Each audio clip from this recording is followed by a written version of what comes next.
Hi, I'm Dave Cathy, the Food Dude, and on August 15th, Julia Child would have turned 100 years old. So in celebration, there's been all kinds of stuff going on, programming. Well, here we got together with two chefs who met her in 1961 at the Culinary Institute in America, just as Mastering the Art of French Cooking was coming out, before she was even famous.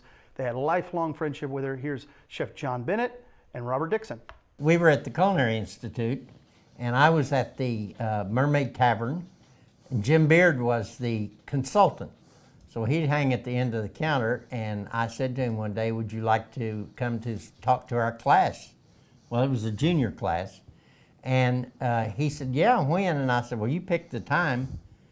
I guess a month later, he came up and brought two people. One was named Julia Child and her husband, Paul. And they were new to the area, the whole area, new to the United States as far as the culinary world was concerned. And they came with Jim and spoke at our assembly on a Friday afternoon. We adopted, my wife and I did after we married, of course, to send Valentine's cards instead of Christmas cards because she and Paul did that. And we stole the idea, and she would send one in reply, or we would get hers first or whatever.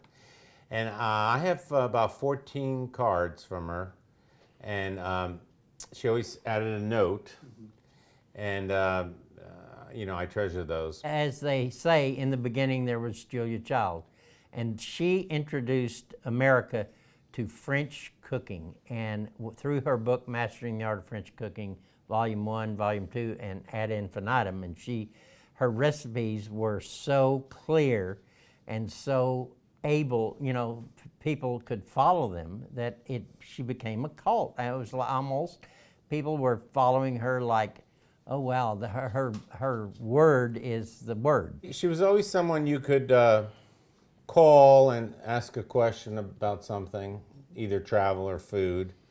And the wonderful thing, I'd write her the most mundane letter perhaps, because in those days long distance was dear. And she would reply line for line to answer whatever, or comment about something. I thought that was really cool.